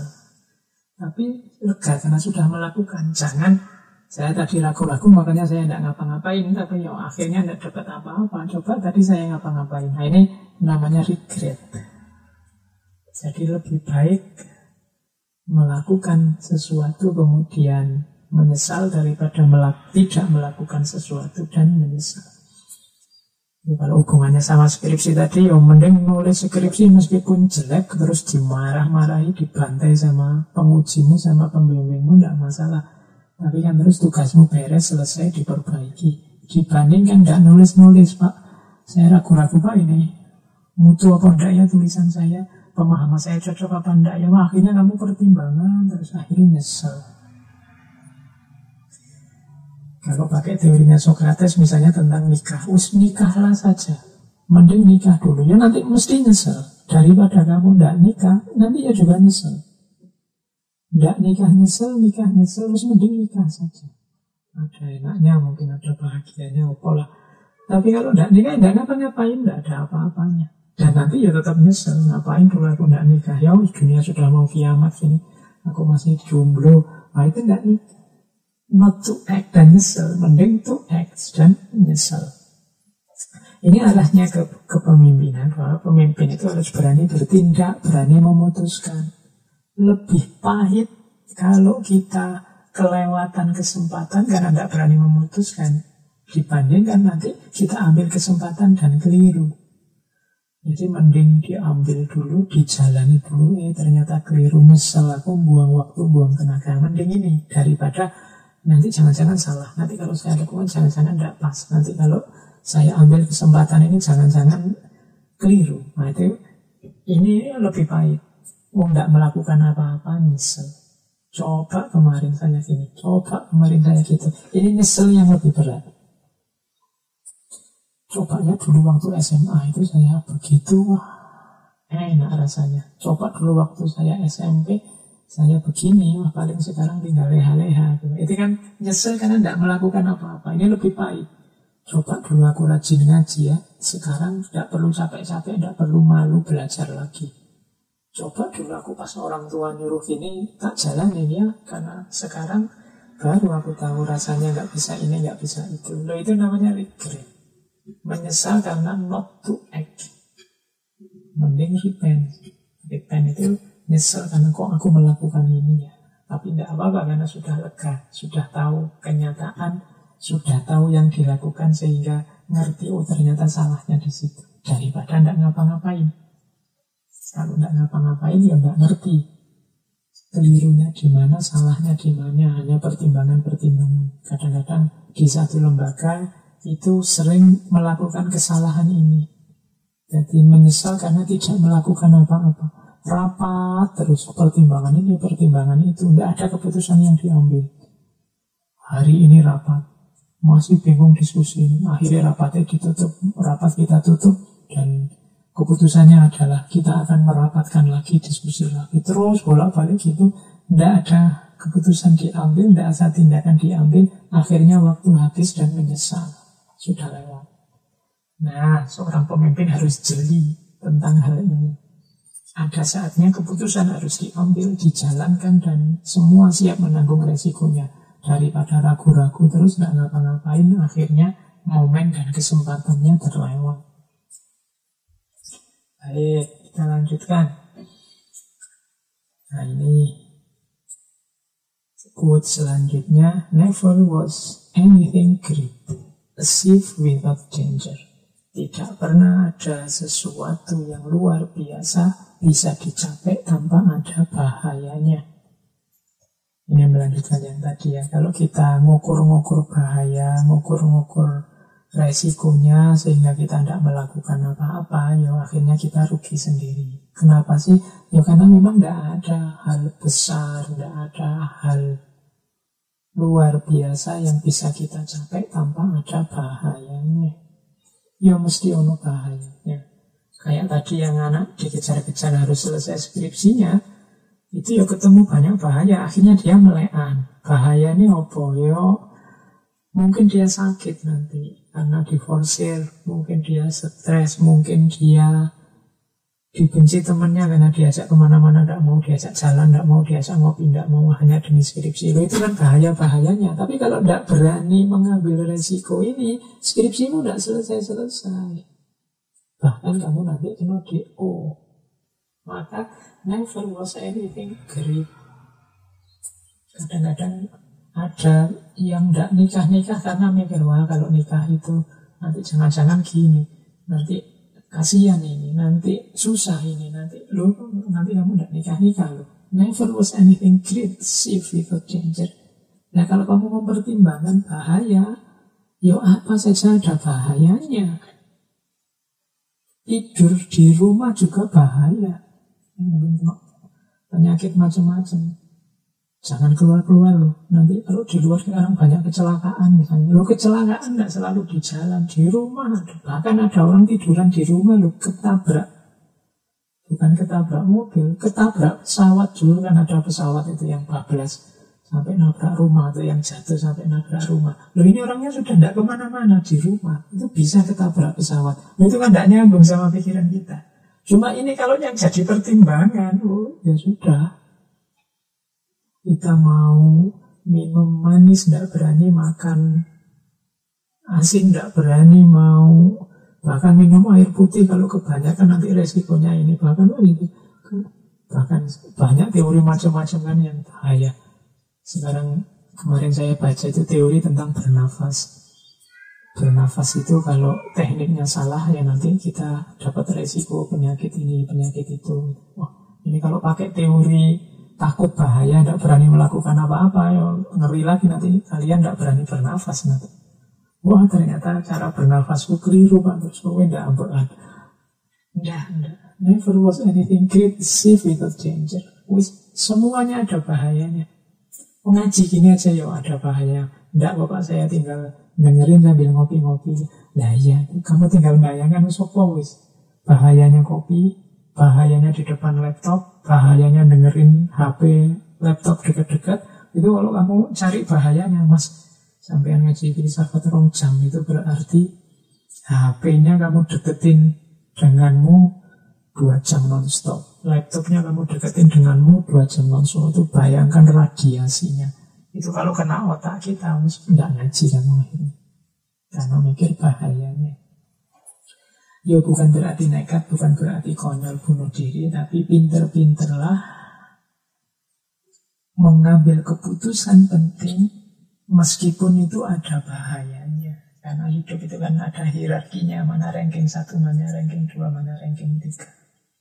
Mending dibenci teman daripada skripsiku tidak selesai, karena ke depan nanti efeknya lebih besar.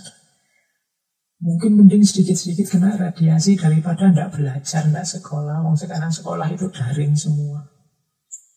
Ini sekolah daring semua, jangan-jangan berapa tahun ke depan ini anak-anak kita, generasi kita kena penyakit ini karena radiasinya, internet, radiasinya, gelombangnya HP misalnya.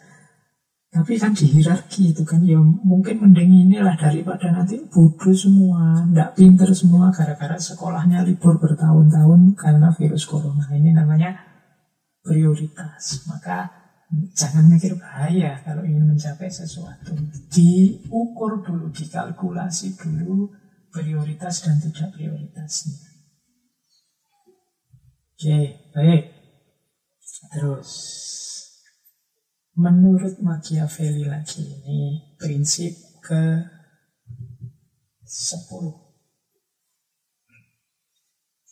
There is no other way to guard yourself against flattery than by making men understand that telling you the truth will not offend you. Tidak ada jalan lain untuk membela, melindungi dirimu dari pujian-pujian dibandingkan dengan cara membuat orang tahu bahwa menceritakan padamu kebenaran itu tidak akan menyerangmu. Ini kalau diterjemahkan letterlek begitu. Ini kalau terus ditaruh di buku, akhirnya kamu bingung membacanya. Ini maksudnya apa? Karena diterjemahkannya letterlek. Ini maksudnya apa? Katanya Machiavelli gini loh. Kadang-kadang kita pemimpin itu dikelilingi dengan pujian-pujian terus. Semua orang kok rasanya seneng sama aku. Semuanya pujian tok isinya. Ini kan bahaya juga. Karena para pemimpin akhirnya tidak bisa introspeksi, tidak bisa mengembangkan dirinya, tidak bisa membuat dirinya lebih baik. Karena dipuji terus kan akhirnya merasa, oh berarti sudah selesai, sudah baik. Padahal ya masih banyak kekurangannya. Cuma mungkin banyak orang tidak berani kritik. Akhirnya yang keluar pujian-pujian terus. Jadi pujian itu sama bahayanya dengan celaan. Ada bedanya loh ya, celaan dengan kritikan. Nah, untuk biar orang tidak muji terus, biar orang juga berani mengkritik, menyatakan kebenarannya tentang diri kita, mana kurang-kurang kita, apa katanya Machiavelli, buat mereka ngerti bahwa kalau mereka menyampaikan kebenaran tentang dirimu, engkau tidak akan merasa tersakiti. Nah, yakinkan mereka, omong saja apa adanya, termasuk yang mungkin jelek-jelek, tidak apa-apa, saya terima, saya tidak tersakiti kok. Nah, ini membuka peluang, membuka space, membuka kesempatan bagi orang untuk tidak cuma muji, tapi juga membicarakan mana yang kurang dalam diri para pemimpin. Karena dipuji terus ya bahaya.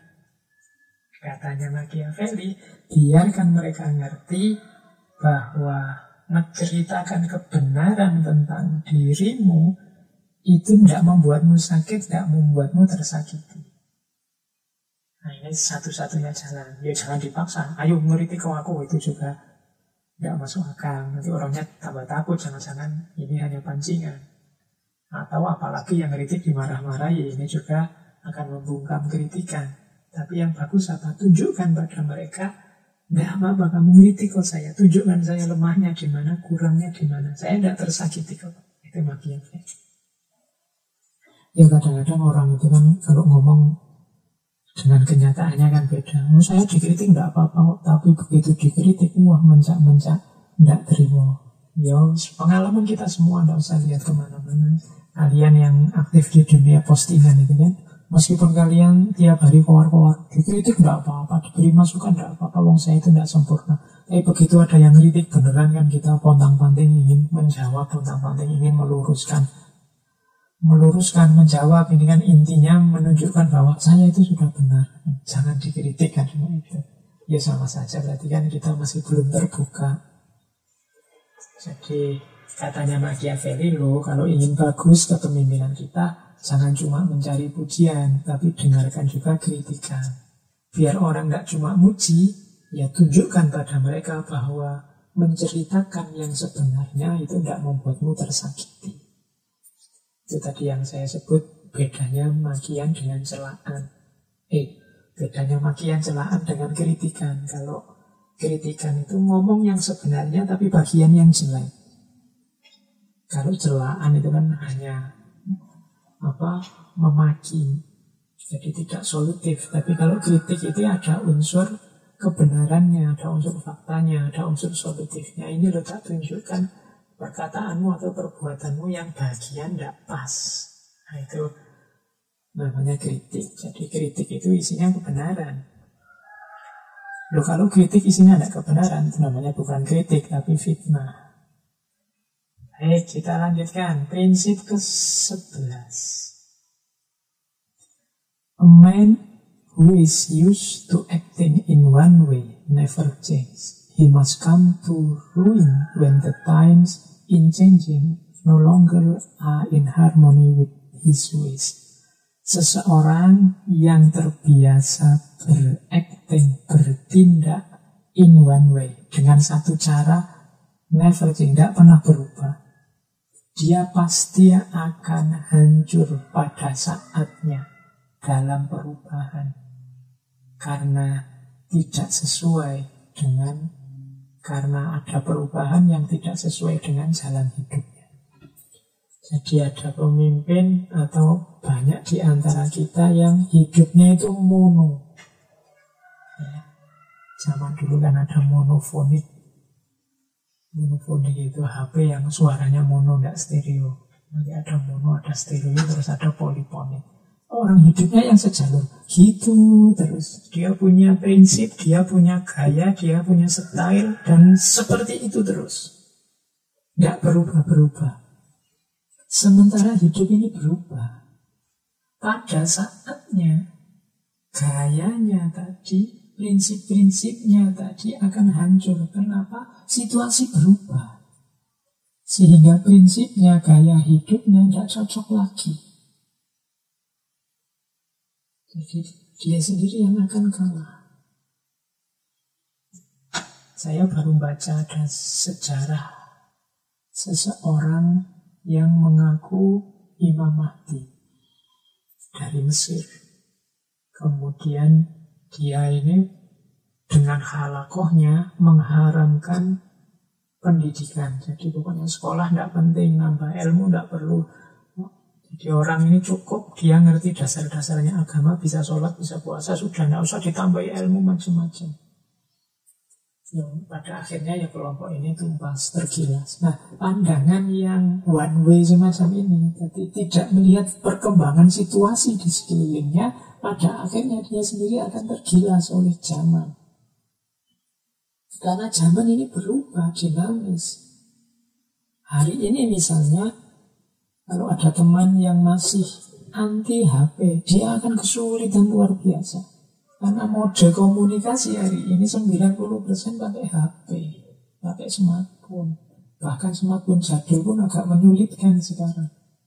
Yang tidak ada WhatsApp-nya, yang tidak ada Facebook, Instagram-nya. Jadi ya tetap bisa ngikuti, tapi dia akan tercacar di pinggir-pinggir. Kenapa zamannya sekarang begini? Maka nasihatnya Machiavelli apa? Orang yang berakting one way never change. Jadi seperti itu terus, tidak berubah-berubah. Pada saatnya dia akan hancur, digilas oleh zaman. Maka apa? Luweslah, ikuti perubahan. Itu nasihat selanjutnya, quotes ke-11. Terus ada nasihat lagi. Ini, how we live is so different from how we ought to live. Bagaimana kita hidup itu berbeda dengan bagaimana kita harus hidup. He who studies what ought to be done rather than what is done will learn the way to his downfall rather than to his preservation. Bagaimana kita hidup itu beda dengan bagaimana kita harus hidup. Ia yang belajar bagaimana harus dikerjakan, apa yang harus dikerjakan dibandingkan apa yang telah dikerjakan, akan meniti jalannya menuju kejatuhan daripada bertahan. Ini maksudnya apa? Gini loh. Hidup ini memang ada idealisme, tapi jangan lupa realitas. Idealisme itu how we ought to live. Sementara realitas itu how we live. Bagaimana kita harus hidup dan bagaimana kita hidup yang sebenarnya. Katanya Machiavelli, kita harus belajar lebih banyak tentang apa yang sebenarnya terjadi, bukan apa yang seharusnya terjadi. Ideal-ideal itu penting, tapi kita harus lebih banyak belajar dari kenyataan. Karena banyak ideal ya dia tersisa jadi ideal, tidak bisa diterapkan, tidak bisa dijalankan. Kalau kita fokus pada ideal-ideal terus, melupakan hidup yang nyata, yang sebenarnya, katanya Machiavelli, kita sedang meniti jalan menuju kejatuhan kita sendiri. Mengapa kita tidak kompatibel dengan zaman? Kita tidak nyambung dengan situasi sehari-hari.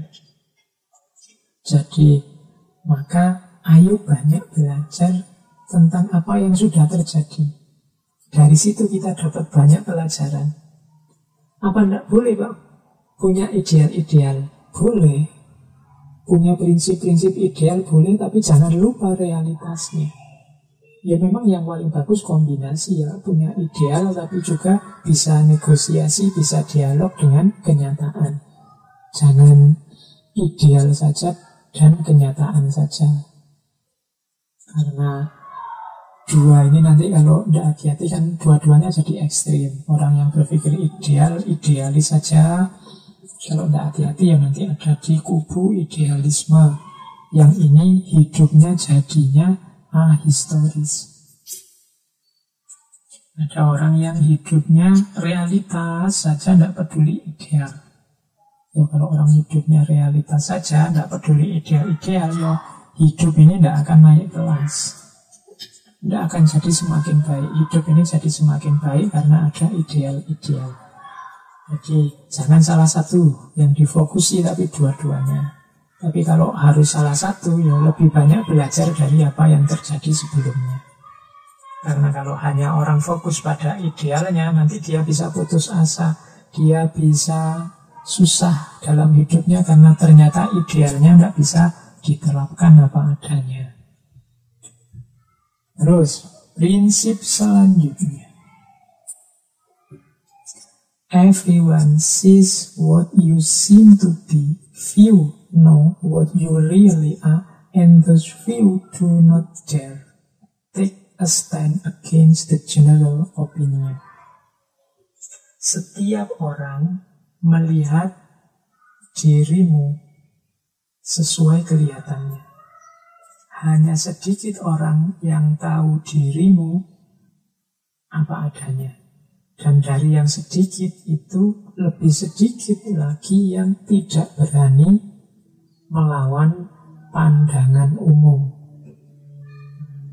Nah ini para pemimpin berhadapan dengan persepsinya orang yang dipimpin.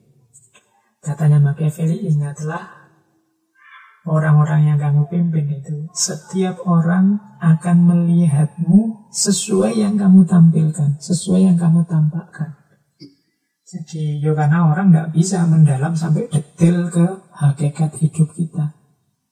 Dia melihat kita, oh orang ini tiap hari ke masjid, itu berarti dia orang soleh. Kan kita menyimpulkannya hanya cuma itu. Oh, orang ini suka puasa Senin Kamis, berarti dia religius. Oh, orang ini kalau ngomong maki-maki, berarti dia orang jelek, berarti orang tidak bisa menjaga mulutnya. Jadi orang menilai kita hanya dari kelihatannya kita.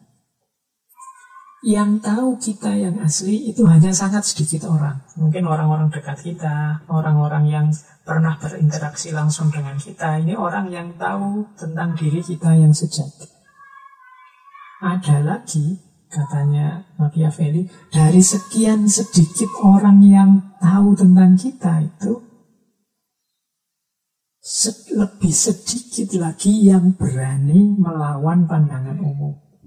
Jadi ada beberapa orang yang ngerti aslinya kita. Tapi beberapa orang ini banyak yang tidak berani menyebut aslinya kita. Dia lebih suka ikut orang yang hanya lihat tampilannya kita. Ya contohnya gini. Misalnya kita rajin, ada orang lihat saya rajin ke perpustakaan. Terus banyak orang menganggap, wah ini Pak Faiz rajin ke perpustakaan, memang dia di sana baca. Memang orang tekun Pak Faiz itu. Ini opini publik, opini umum banyak orang. Hanya sedikit orang yang tahu ternyata saya ke perpustakaan itu sebenarnya tidak untuk baca buku, tapi untuk nyari wifi gratis misalnya. Loh, ini kan ada sedikit orang yang aslinya tahu. Tapi sedikit orang ini sebenarnya kalau ditanya, Pak Faiz itu ke perpustakaan ngapain sih? Sebagian besar tetap akan jawab, Pak Faiz itu yang karena suka buku dia. Mungkin di sana yang baca-baca. Padahal dia tahu betul, aslinya saya itu nyari wifi gratis. Nah, dalam kehidupan sehari-hari itu seperti ini. Jarang orang yang mau mengambil resiko menyatakan kebenaran. Banyak orang lebih suka ikut saja general opinion, pandangan umum. Ya sudahlah, orang lain begitu ya saya ikut bilang begitu. Males nanti kalau saya ngomong lain ditanya macam-macam. Males nanti kalau saya sampaikan yang benar nanti malah ada masalah. Nah, sebagai seorang pemimpin kita harus ngerti situasi yang semacam ini. Jadi orang itu ternyata hanya melihat tampilan kita, kemudian hanya sedikit yang tahu aslinya kita, dan yang terakhir, orang yang tahu pun sebenarnya juga males. Kalau ingin mengungkap, dia lebih suka ikut saja pandangan umum. Nah, sebenarnya quote ini nanti nyambung dengan quote selanjutnya. Appear as you may wish to be. Jadi tampillah seperti apa yang engkau inginkan. Kenapa orang itu hanya lihat tampilanmu? Katanya Machiavelli. Kalau kamu ingin dianggap orang religius, terus pokoknya kamu rajin ke masjid, bawa sajadah, bawa tasbih, pakai baju yang meledet seperti santri-santri, rajin ke kamu akan dianggap religius. Kalau kamu ingin dianggap intelektual, ya ngomong pakai bahasa-bahasa intelektual. Nanti lama-lama kamu dianggap orang pintar. Kalau disusi, gayanya kamu ngomong, wah, seperti yang saya baca di bukunya Aristoteles, seperti yang saya kutip dari pandangannya Michel Foucault, kamu akan dianggap intelektual. Appear as you may wish to be. Kalau ingin dianggap dermawan, nah sudah, tampil, bantu orang, bawa kamera, kemudian viralkan. Appear as you may wish to be. Kalau kamu ingin dianggap orang yang peduli dengan lingkungan, ya tampillah, misalnya tiba-tiba ke tengah jalan kamu bantu pasukan-pasukan penyapu jalan itu, kamu ikut nyapu, kamu ikut bersihkan, tapi jangan lupa kameranya untuk disuting. Appear as you may wish to be. Kenapa? Orang lebih melihat itunya. Bahkan orang yang tahu aslimu pun juga malas ngomong aslinya, yang diomongkan selalu ikut yang lain saja. Ini strateginya pemimpin, katanya Machiavelli. Ya silahkan teman-teman direnungkan kira-kira tepat tidaknya, atau momennya cocok apa enggak kita menjalankan ini. Oke. Terakhir, sebenarnya masih banyak yang bisa kita angkat dari gagasan-gagasan quote-quote Machiavelli, tapi pertimbangan waktu kita cukupkan saja. Yang terakhir ini ada pandangan unik dari Machiavelli, yaitu tentang manusia secara umum. Men are so simple of mind and so much dominated by their immediate needs that a deceitful man will always find plenty who are ready to be deceived. Manusia itu pikirannya itu sering pendek, nalarnya tidak panjang, dan lebih banyak didominasi oleh kebutuhan-kebutuhan sesaat, kebutuhan-kebutuhan langsung. Oleh karena itu, seorang penipu akan selalu menemukan banyak orang yang siap untuk ditipu. Katanya Machiavelli, ingat-ingatlah wahai pemimpin, orang-orang itu pikirannya tidak panjang. Mereka lebih banyak didominasi oleh kebutuhan-kebutuhan singkat praktis. Ya, kalau hari ini biasanya kan kebutuhan praktis itu tidak jauh-jauh dari uang dan sekitarnya. Kasih bantuan yang butuh makan, kasih bantuan untuk makan, yang butuh sekolah, kasih bantuan untuk sekolah, yang butuh, ada kebutuhan-kebutuhan sesaat, kebutuhan-kebutuhan langsung, immediate need. Ini bisa dipakai sebagai jalan untuk mendominasi mereka, untuk menaklukkan mereka. Gampang kok menaklukkan mereka itu. Kalau kita di Indonesia kan banyak kasus-kasus ya, misalnya ini menjelang pilkada misalnya, itu biasanya yang pinter-pinter ngerti psikologinya masyarakat kan terus bagi-bagi sembako, bagi-bagi uang, buka pengobatan gratis, buka bantuan apa, bantuan ini, bantuan itu. Itu immediate need. Ini bisa dimanfaatkan oleh para pemimpin, katanya Machiavelli ini. Saya tidak tahu cocok tidaknya menurut teman-teman. Tapi Machiavelli menasehati jalan praktis, pragmatis untuk menguasai masyarakat adalah immediate needs, kebutuhan langsungnya mereka. Itulah mengapa katanya Machiavelli, kalau pemimpin ini penipu, deceitful man, seorang penipu itu selalu menemukan orang yang mudah ditipu. Kenapa? Psikologinya orang nyari keuntungan sesaat, nyari kebutuhan sesaat. Kalau teman-teman sering dapat SMS gelap tiba-tiba selamat, Anda dapat hadiah, itu kan selalu saja ada orang yang tertipu. Kenapa? Immediate need tadi. Orang membayangkan, waduh dapat 100 juta aku, dapat 150 juta aku. Itu kadang-kadang selalu saja ada orang yang tertipu. Deceitful man will always find plenty who are ready to be deceived. Banyak orang yang siap ditipu. Kenapa orang kok jadi siap ditipu? Karena kebutuhan sesaat tadi. Oke. Oh, ini psikologi masyarakat sejak zaman dulu sampai hari ini selalu begini. Janjikan saja kebutuhan-kebutuhan konkret mereka, meskipun itu kebutuhan sesaat, mereka pasti mau.